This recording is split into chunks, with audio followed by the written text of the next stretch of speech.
परदेशातल्या लोकांना भारत दाखवायचं आणि भारतीयांना जग दाखवायचं हे भाऊंचं स्वप्न होतं. आणि ते मग आमचं स्वप्न झालं. केसरीच्या आम्हाला कधी कधी असा फीडबॅक येतो की इथून गेलेले 2 आजी आजोबा अमेरिकेत भेटले की ते कुठल्या टूरने आले आणि मग केसरी विषयी तिथे चर्चा होते. 1 वर्षाची मुलगी एकटी गेलीये टूरवर. हो, अच्छा.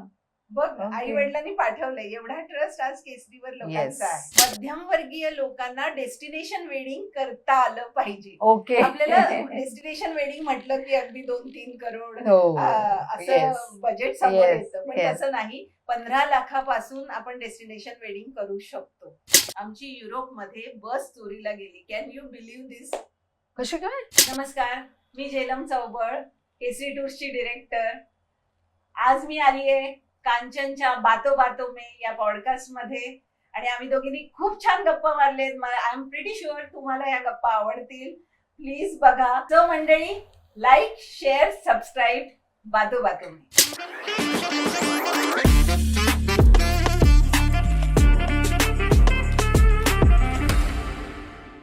हॅलो फ्रेंड्स, मी कांचन अधिकारी बातो बातो में या माझ्या नवीन कोऱ्या करकरीत पॉडकास्ट मध्ये आपल्या सर्वांचं मनपूर्वक स्वागत करते. मंडळी, महाराष्ट्रीयन माणसाला देशांतर्गत असेल किंवा आंतरदेशीय असेल अशी टूर्स आणि ट्रॅव्हल्स करण्याची जी सवय कोणी लावली असेल ना, तर ती खऱ्या अर्थाने केसरी टूर्सने लावलेली.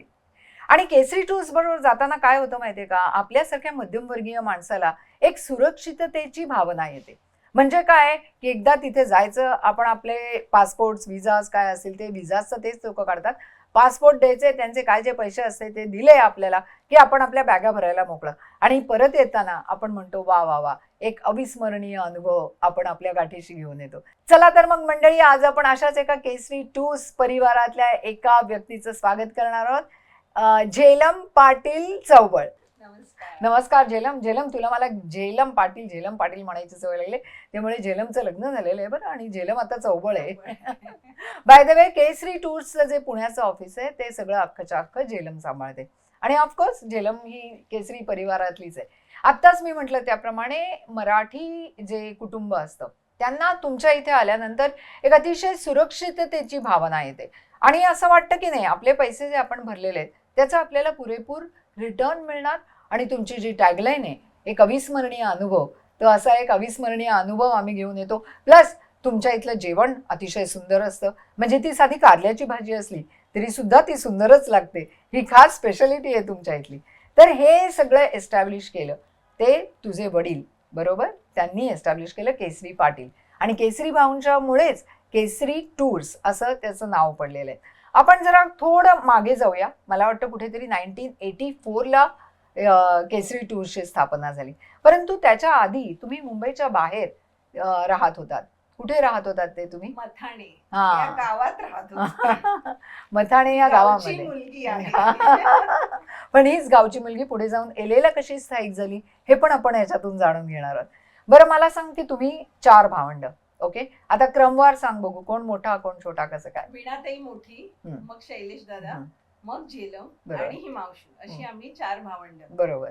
पहिल्यांदा तुझे वडील राजा पाटील यांच्याकडे कामाला होते, बरोबर. आणि तिथूनच कुठेतरी त्यांना ॲस्पिरेशन मिळाली की चला आपण आपली पण एक टूर कंपनी काढावी. आणि मला वाटतं त्याच सुमारात वीणा आणि शैलेश या दोघांनीही खूप हरिहरीने त्यात भाग घेतला. आणि पहिलं तुमचं ऑफिस जे झालं ते माटुंग्याला, बरोबर. आम्ही 4 भावंड गावी होतो. आई वडील शिक्षक, त्यामुळे आई भाऊंचं एक स्वप्न होतं की मुलांनी शिकलं पाहिजे, म्हणजे शिकून ते नोकरी करतील. म्हणजे पूर्वी तेच एक स्वप्न नोकरी करायची. तर ते स्वप्न होतं. आईला आम्हाला मुंबईला शिक्षणासाठी आणायचं होतं. 50व्या वर्षी भाऊंवर असा प्रसंग आला की भाऊंना कुठला दुसरा चॉईस नव्हता but to start his own company.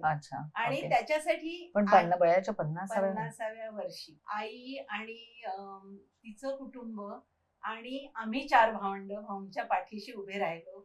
आणि तेव्हापासून भाऊंचं स्वप्न ते आमचं सगळ्यांचं स्वप्न झालं की भाऊंना यशस्वी करायचंच आता.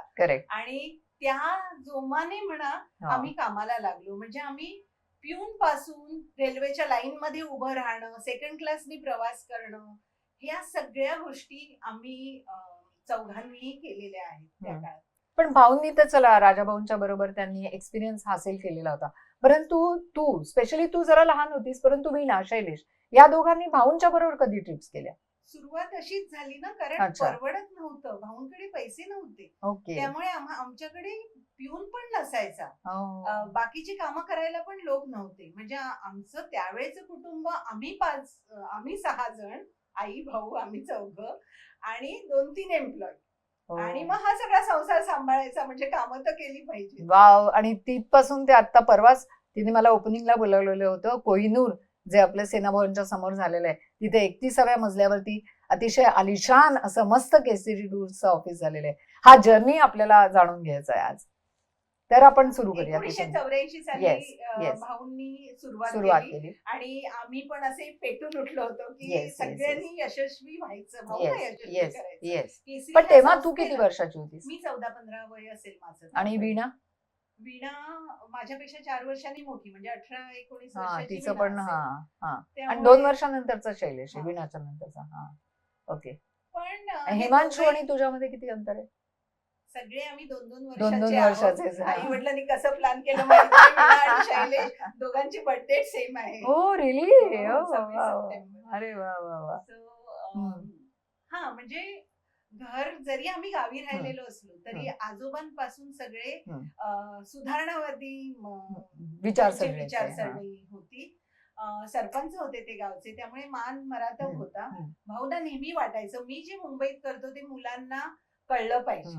म्हणजे आम्ही गावात राहायचो, पण लाईफस्टाईल मध्ये आम्ही 1 जानेवारीला दरवर्षी ताजमध्ये जेवायला जायचो. अरे वा. म्हणजे भाऊंचं ते एक स्वप्न होतं की माझी मुलं उद्या जर मुंबईत आली तर त्यांना ह्या सगळ्या गोष्टी कसं माहिती जग असतं हे पण जग माहिती ऍक्च्युली पाहिजे. ह्याच कुठेतरी विचारसरणीने जेव्हा 2000 साली मला वाटतं तेव्हा तुमच्या इंटरनॅशनल टूरची सुरुवात झालेली होती, आणि आय वॉज मी तर तुमची कायमच कस्टमर आहे, त्यामुळे 2000 साली मी माझ्या मुलाला घेऊन अमेरिकेला गेलेले होते, आणि त्याच्यानंतर ऑफकोर्स युरोपची पण ट्रिप केली.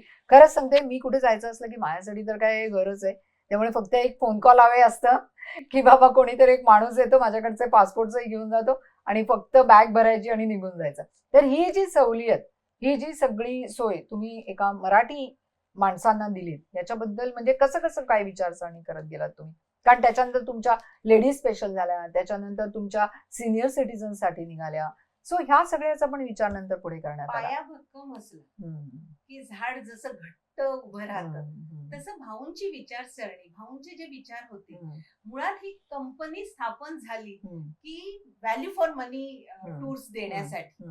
परदेशातल्या लोकांना भारत दाखवायचं आणि भारतीयांना जग दाखवायचं, हे भाऊंचं स्वप्न होतं. आणि ते मग आमचं स्वप्न झालं सगळ्यांचं, साकार झालं. आणि भाऊ किती कष्ट घेतायत, पर्यटक खुश झाला पाहिजे, त्याला कम्फर्ट लेवल आली पाहिजे, आणि त्याने जे पैसे भरलेत त्याचा पूर्ण मोबदला त्याला मिळाला पाहिजे. हे सगळं आम्ही भाऊ किती कष्ट घेतायत ह्या गोष्टीसाठी हे आम्ही बघितलं, आणि नकळत मग आम्ही बेसिकली तुम्ही पण कष्ट करायला सुरुवात केली. पण ऍट द सेम टाइम म्हणजे त्याच वेळेला जसं आम्ही म्हणतो की पिक्चर आम्ही जेव्हा प्रदर्शित करतो तेव्हा माउथ पब्लिसिटी, ही माउथ पब्लिसिटी केसरी टूर्सची खरंच खूप छान झालेली होती. Like every person use to say की बाबा आम्ही केसरी इथनं जाऊन आलो, म्हणजे असंच असायचं, आम्ही केसरी इथनं जाऊन आलो, तुम्ही कधी जाताय. आम्ही पर्यटकांना म्हणतो आम्ही तुमचे ऋणी आहोत, कारण they are our brand ambassador since beginning.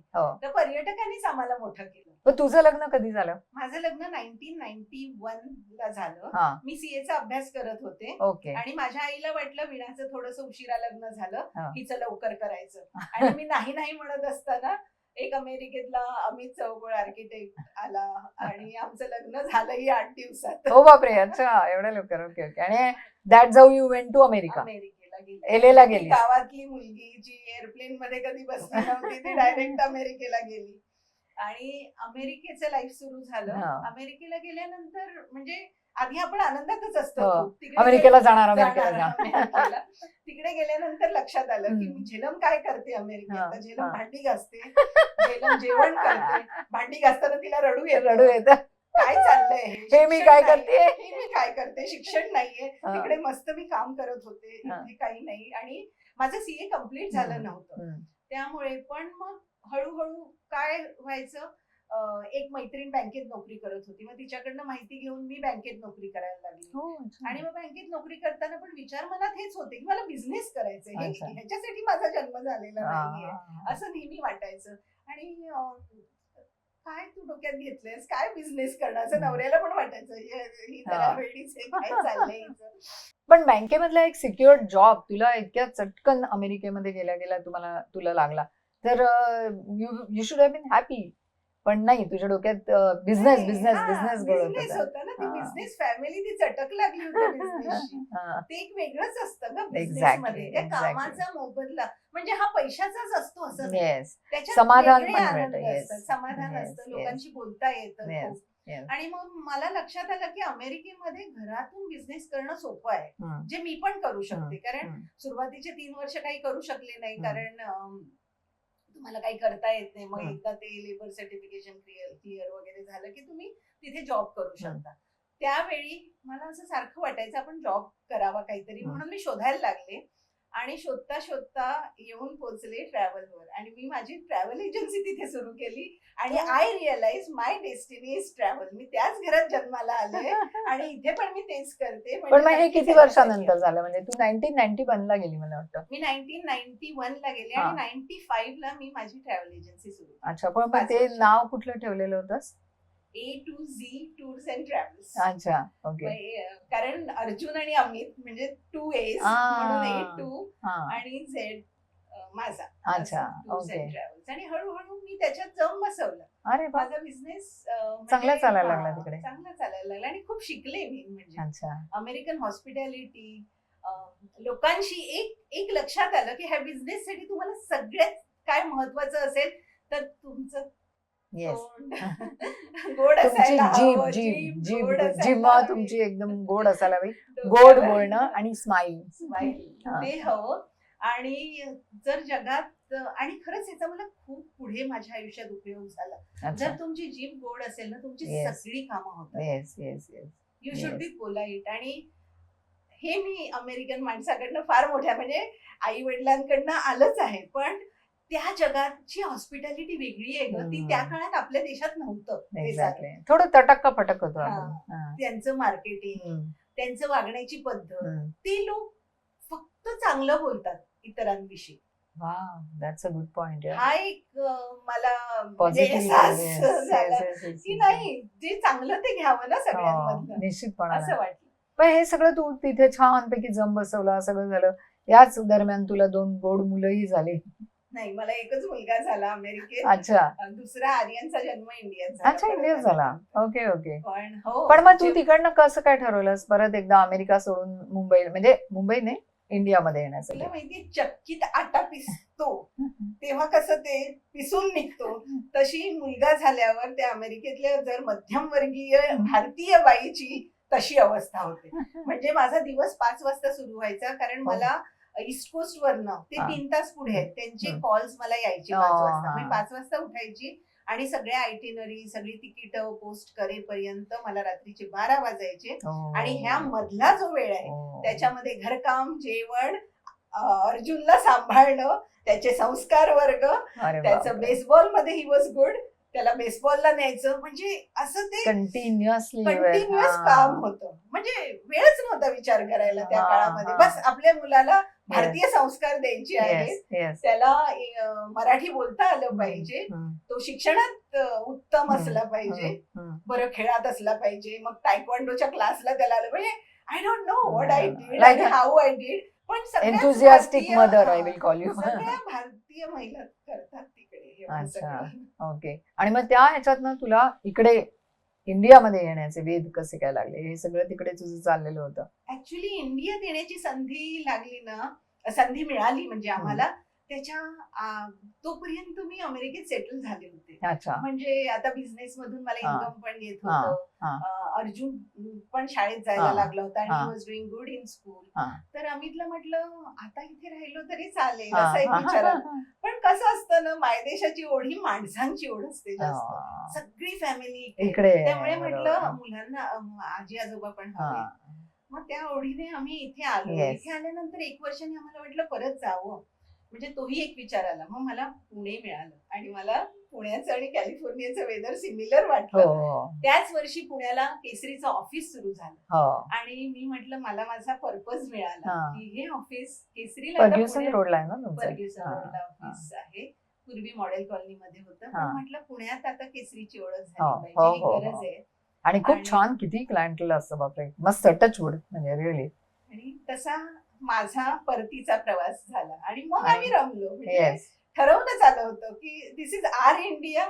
अजिबात कसलीही तक्रार आपण करायची नाही. हा. हे इथे असंच हा. आणि तसंच. आपण ह्याच मातीत तर वाढलो. येस त्यामुळे आम्हाला दोघांना खूप इथे सेटल होणं सोपं गेलं. ऑफकोर्स माझ्या मुलाला त्रास झाला.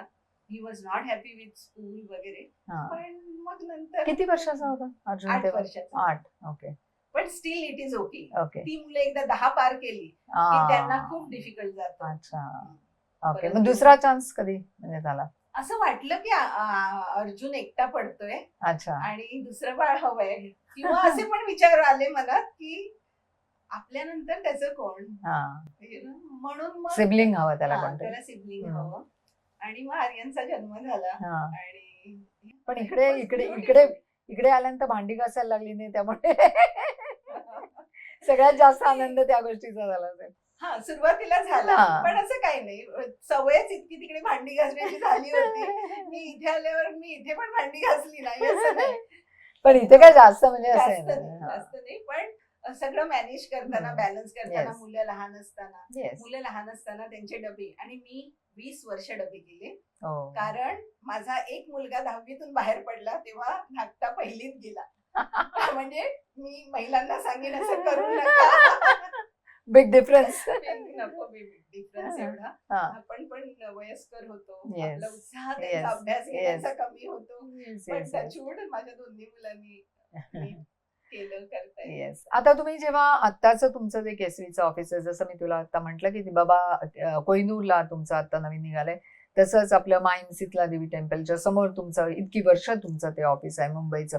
आता प्लस तुमच्या छोट्या छोट्या ब्रांचेस पण आहेत ऑल ओव्हर महाराष्ट्र. किती ब्रांचेस आहेत? इंडिया आहेत ऑल ओव्हर इंडिया आहेत. येस. मला हे सांग, इंडियामध्ये किती म्हणजे आहेत? आपले टोटल 16 ब्रँचेस आहेत हा. आणि आम्ही आता त्या वाढवतो. ओके. आणि अब्रॉडला किती आहेत? अब्रॉडला पीएसएस आहेत 3 ठिकाणी आहेत. ओके. कुठे कुठे? Australia, New Zealand, America. अच्छा. Okay okay. मग तिकडनं तुम्हाला पण इकडचा बिझनेस म्हणजे जे काय आहे म्हणजे तो हे होतो. इनबाउंड साठी जास्त हम्म. उपयोग होतो हम्म. किंवा काही अमेरिकन लोकांना किंवा ऑस्ट्रेलिया, न्यूझीलंडच्या लोकांना युरोप करायचं असतं. मग ते केसरी बरोबर करतात. तुमचं तिकडचं क्लायंटल आहे जास्त म्हणजे मराठी क्लायंटल आहे का कसं आहे? जास्त मराठी आहे हा, कारण तेच. Word of mouth Marathi Yes. लोकांमध्ये जास्त आहे. येस. म्हणजे केसरीच्या आम्हाला कधी कधी असा फीडबॅक येतो की इथून गेलेले 2 आजी आजोबा अमेरिकेत भेटले की ते कुठल्या टूरने आले आणि मग केसरी विषयी तिथे चर्चा होते. ते असं तर पण आहेच. होतं. डेफिनेट आहे. त्यामुळे वर्ड ऑफ माउथ तिथपर्यंत पोहोचले. Wow, it's a big achievement and credit goes to all the Kesari parivar. I will say. केसरी हे एकाच Yes. एका व्यक्तीचं नाहीये. हा पूर्ण परिवाराचं आणि प्लस आमच्या बरोबरचे आमचे टूर एस्कॉर्ट्स, आमचे एम्प्लॉईज, त्याच्यानंतर सप्लायर्स आणि कसं आहे ना हे सप्लायर्सचे रिलेशन्स ते आज आमची फॅमिली झाले. ही आम्हाला अचीवमेंट वाटते. येस ऑफ गेले कोर्स. 40 वर्षात सगळे हॉटेलियर्स, सगळे आमचे सप्लायर्स हे सगळे आमचे तुम्ही family नुसतंच बनले. ट्रिपला घेऊन गेलात आणि त्यांना सगळी डेस्टिनेशन दाखवलीत आणि घेऊन आलात असं नसतं. ऍट द सेम टाइम तुम्ही त्यांना काय काय आवडतं म्हणजे स्पेसिफिकली खाण्याचं. माणसाला अब्रॉडला गेल्यानंतर सगळ्यात काय तकलीफ येते तर खाण्याची, कारण का बरेच जण व्हेजिटेरियन असतात आपल्या ह्याच्यातले, तेव्हा त्यांचा पण तुमच्या इथे म्हणजे मी गेलेली आहे त्याच्यामुळे मी हे बोलू शकते, कारण का त्यांचा पण तुम्ही ख्याल ठेवता व्यवस्थितपणे. त्यांना कसं जेवण आवडेल ह्याचा म्हणजे खास तऱ्हेने विचार केला जातो. प्लस तुम्ही त्यांना खाऊ गेल्या आम्हाला एवढं मोठं पार्सल मिळतं खाऊचं. सो ते ह्या सगळ्या गोष्टींचा पण एक म्हणजे बारकाईनं थोडक्यामध्ये म्हणजे विचार केला जातो आणि ह्या छोट्या छोट्या गोष्टी दॅट काउंट्स अ लॉट. तर ह्या सगळ्या आयडिया, ह्या सगळ्या कल्पना ह्या कशा काही धीरे धीरे येत गेल्या? भाऊंनी म्हणजे भाऊ जेव्हा त्यांचं असं बारकाईने लक्ष असायचं. पूर्वीच्या काळी आम्ही सगळा लवाजमा घेऊन जायचो. आमचे कुक्स असायचे, ते जेवण बनवायचे. तर ते कळकट मळकट हा अशा वेशात असायचे खूप. ते भाऊंनी पहिल्यांदा बदललं. त्यांना युनिफॉर्म्स आणले. त्यांनी वाढावं कसं ह्याच्यावर भाऊंचं जातीने लक्ष असायचं. चपाती ही अशी फेकली नाही गेली पाहिजे ताटात, ती प्रेमानेच वाढली पाहिजे. आता एवढ्या सगळ्या छोट्या छोट्या बारीक गोष्टींचं जर तुम्हाला लहानपणापासून बाळकडू मिळालं असेल तर तुम्ही चांगलं करणारच ना. मग प्रत्येक ठिकाणी लोक जातात. तिकडचं फूड तुम्हाला इटलीत गेलं आणि इटलीचा पिझ्झा नाही खाल्ला, म्हणजे इटलीमध्ये तुम्हाला पिझ्झा मिळाला पाहिजे, किंवा स्पेन मध्ये गेलात तर पाया मिळाला पाहिजे. असं हे जेवण आम्ही ऍड करत गेलो, त्याच्यात वैविध्य आणलं. म्हणजे आणि कसं आहे, innovation is the base of growth असं म्हणतात, of growth for any organisation. मग वेगवेगळं इनोव्हेशन करत गेलो. म्हणजे जसं भाऊंनी बदलाव आणले, भाऊंनी पूर्वीच्या जसं चाललंय तसंच चालवत नेलं नाही, त्यांनी त्याच्यात बदल घडवला. ती आम्हालाही सवय लागली की बदल हा हवाच. आणि खूप महिलांच्या टूर असू दे, मी तेच म्हणणार होते, सिनियर सिटीजनच्या असू दे. म्हणजे महिलांच्या टूर विषयी जेव्हा आम्ही विचार करत होतो सगळेजण मिळून, तेव्हा असं वाटलं की भारतीय महिला एकटी जाईल, छे ती मुलांना आणि नवऱ्याला सोडून जाणारच नाही, असंच आम्हाला पण वाटलं. आणि मग जेव्हा खरोखर लॉन्च केली टूर, तेव्हा इतका सुंदर प्रतिसाद मिळाला. 320 बायका पहिल्या टूरला घेऊन गेलो. आता रिसेंटली आम्ही 200 बायकांना थायलंडला घेऊन गेलो. म्हणजे अजूनही तो कारवा इतके वर्ष सुरू आहे आणि बायकांना बायकांच्या टूर मध्ये खूप मजा येते. मी जपानला आले होते फ्रिकआउट होतं, काही मजा करू शकतो, कुठल्याही प्रकारची एन्जॉयमेंट धमाल करू शकतो. आणि it has become norm now in tourism industry. But by then जेव्हा सुरू केलं तेव्हा कन्सेप्ट जगात नवीन होता. आणि बेसिकली एक गोष्ट मला इथे ही पण सांगावीशी वाटते की खूप सुरक्षित वाटतं. म्हणजे कधी कधी एखाद्या माणसाला समजा जर ऐन मोमेंटला काही झालं, त्याची तब्येत बिघडली, काही झालं, तर तुम्ही जेव्हा एकटे जात असतात तेव्हा तुम्ही एकटे दुकटे असताना कुठे सगळे दुंडून घेणार. So when you are with people, with the group of the people, तेव्हा त्याची फिजिकली काळजी घेणं हे पण तुमच्याच वरती अल्टिमेटली येऊन पडतं. असं कधी काही झालंय का इन्सिडेंट? मुलगी एकटी गेली टूरवर. हो, अच्छा. बघ, आई वडिलांनी पाठवलंय. एवढा ट्रस्ट आज केसरीवर लोकांचा आहे. मग तो पैशासाठी असू दे, सेफ्टीसाठी असू दे. आणि आज आपल्याला जगभरात फिरताना लक्षात येतं की सेफ्टी आणि सिक्युरिटी किती इम्पॉर्टंट आहे. त्यामुळे लोकांना टूर लीडर बरोबर आणि ग्रुपनी टूर करायला आवडतं. एक तर तुम्हाला एक धमाल येते ग्रुपमध्ये. प्लस सेफ्टी हा एक महत्वाचा त्यातला मुद्दा एक आपण त्यातला म्हणू.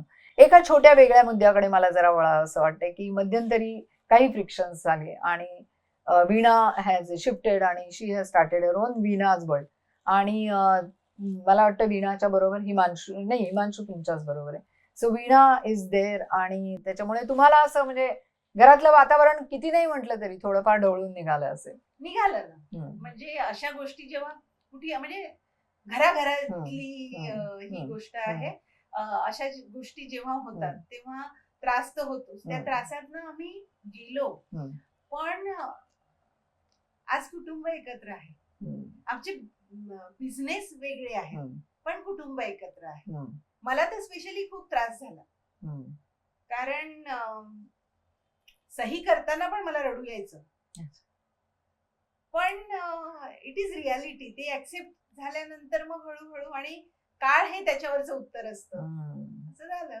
आणि ठीक आहे ना, महाराष्ट्रातलं एक कुटुंब बिझनेस मध्ये विभक्त झालं पण तरीही एकत्र आहे, हे काही कमी नाही.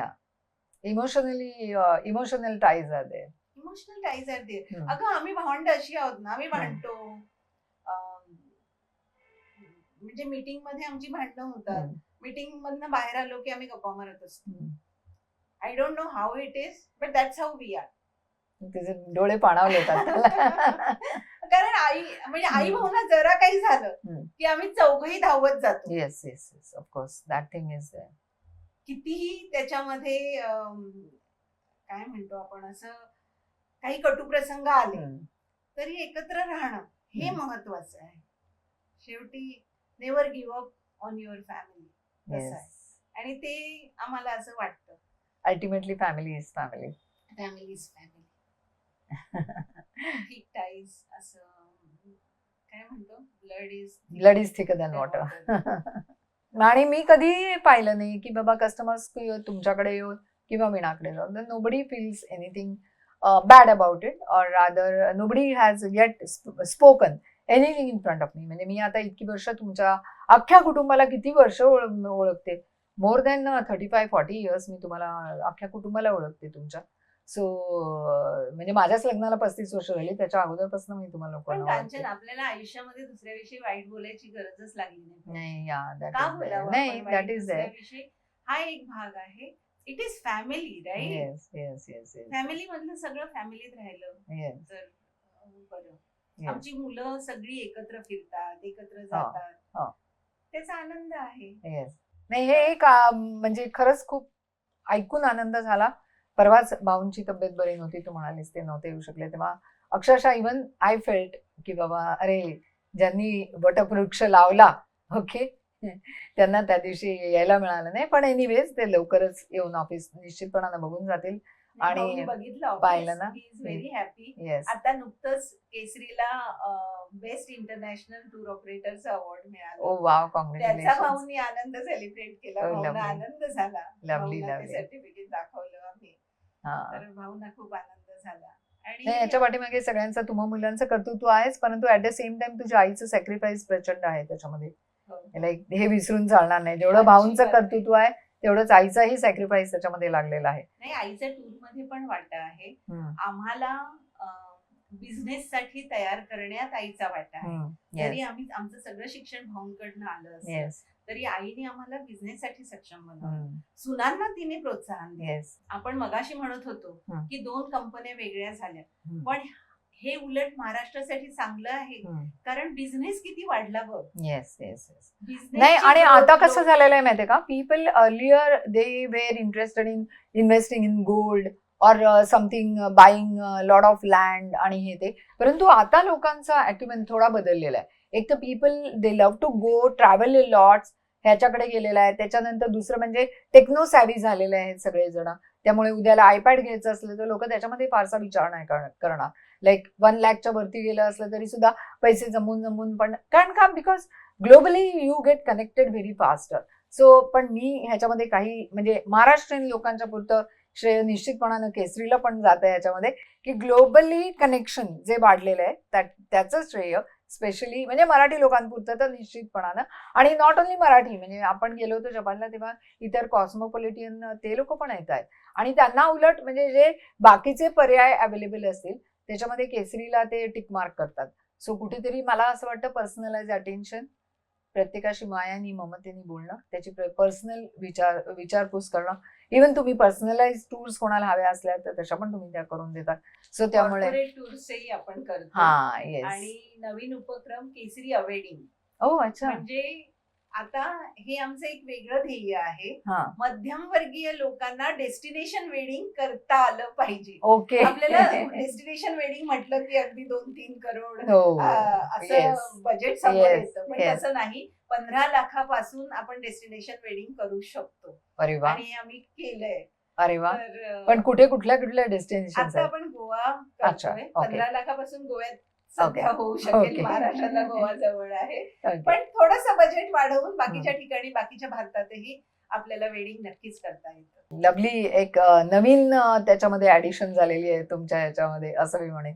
जेलम, इतक्या व्हेरिड ह्याच्यावरती तुम्ही केलेल्या आहेत, एवढ्या ठिकाणी तू गेलेली आहेस, एवढी फिरलेली आहेस, कितीतरी विविध असे प्रसंग आले असतील ना, काही असे आनंदाचे असतील, काही कोणाला पटकन हॉस्पिटलमध्ये न्यायचे असतील, काही त्याच्याविषयी सांग ना आम्हाला जरा.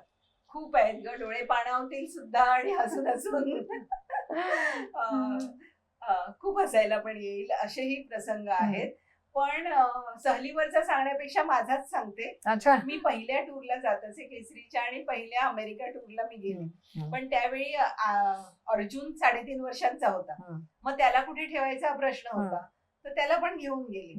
मग मला माझं जॉब होता लोकांना पिकअप करायचं एअरपोर्टवरनं, ते मी केलं आणि हॉटेलमध्ये आणून सोडायचं. तर अर्जुन झोपला बसमध्ये, त्याला बस मधल्या सीटवर ठेवलं. मी खाली आले, सगळ्या लोकांना रूम्स की सगळं व्यवस्थित इन्स्ट्रक्शन दिल्या, आता कधी भेटतात वगैरे वगैरे. आणि बॅग पाशी येऊन उभी राहिले. हा. तेवढ्यात बस हल्ली आणि बस पुढे गेली आणि अर्जुनात मध्ये आणि मी वेड्यासारखी धावत सुटले त्या बसच्या पाठीवर. अरे थांब, अरे थांब. पण मग झालं कसं काय पुढे? आणि इतकं रडायला आलं की अरे आता काय करायचं. We must be having the number of the bus. बसचा नंबर, पण त्या क्षणी guilt इतकं प्रचंड होतं. Guilt has overcome everything. काही सुचत नव्हतं. आई बाहेर आली. आई बाहेर आली. आई मुलांना विसरू कशी शकते. पण फोन केला आणि मग ते न्यूयॉर्क मध्ये सगळे युटर्न, त्या बसला युटर्न घेऊन येईपर्यंत अर्धा तास लागला. त्या अर्धा तासात इतकी घाण. हा एक प्रसंग म्हणजे मी आयुष्यात कधीच विसरू शकत नाही आणि मी खूप कोसते स्वतःला आई म्हणून. आणि दुसरा एक प्रसंग म्हणजे तो खूप दुःखद आहे आणि आम्हाला त्याचा अजूनही त्रास होतो. पण आमचे चारधामला अडकलेले लोक होते. चारधामला ज्या वर्षी फ्लडिंग झालं, प्रचंड टोरेन्शियल रेन्स, त्या काळात आमच्या 4-5 बस अडकल्या होत्या. पण जी सगळ्यात वरती होती ती परत येऊ शकत नव्हती. त्या बसने पाठच्या बसेसना सांगितलं तुम्ही परत फिरा, अजिबात येऊ नका.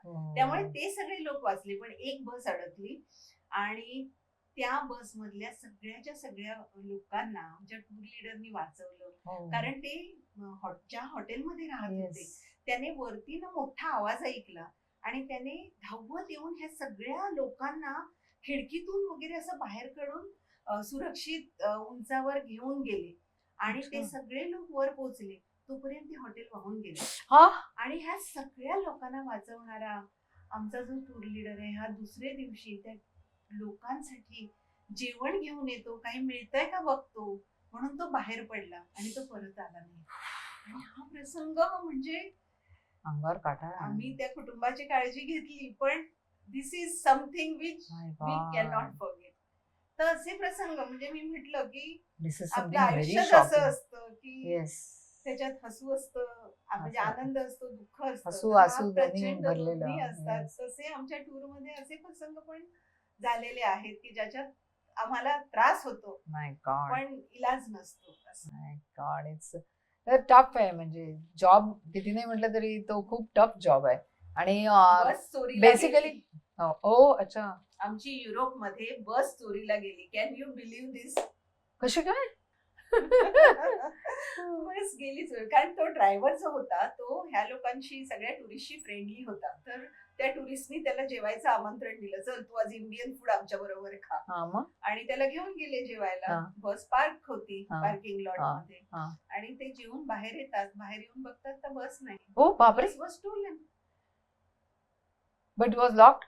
It was locked still it was stolen. असेल ना, म्हणजे आपल्याकडे जसे चोर असतात तिकडे पण युरोपात हुशार लोक आहेत.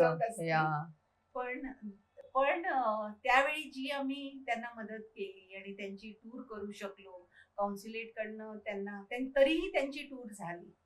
ओके, आम्ही सगळ्या गोष्टी त्यांना पुरवल्या त्यावेळी जे महत्वाचं होतं ते. आणि ते लोक आजही आपल्या बरोबर प्रवास करतात. म्हणजे बिग थिंग आहे यार, बिग थिंग, खरंच बिग थिंग आहे. म्हणजे कितीतरी आपल्याला नेहमीच वाटतं grass is always greener from the other side, परंतु तसं नाही. तुम्ही जेव्हा त्याच्यामध्ये पडता तेव्हा तुम्हाला त्याच्यामध्ये अगदी खाच खळगे असे काय असतात ते कळून येतात. आज झेलमच्या रूपाने आपल्याला ते सगळे समजलेले आहेत. सो झेलम, तू आज आलीस माझ्या पॉडकास्टमध्ये आणि इतक्या सुंदर सुंदर गोष्टी आपल्या बोलण्यात आल्या आणि इतके चांगले अनुभव आम्हाला ऐकायला मिळाले तुझ्याकडून. त्याबद्दल thank you so much. Thank you Kanchan, तू मला इथे बोलावलं, खूप मोठा आनंद आहे. खूप छान वाटलं आणि मस्त गप्पा झाल्या. झेलम, आज तू माझ्या पॉडकास्ट मध्ये आलीस त्याबद्दल तुला आद्या या हर्बल प्रोडक्ट्सची ही एक छोटीशी भेट. आद्या हा सुहाना प्रोडक्ट्स वाल्यांचाच प्रोडक्ट आहे आणि अतिशय सुंदर हर्बल प्रोडक्ट आहे. मी वापरते स्वतः. मी पण आद्या वापरते. या लवली, फॅन्टास्टिक.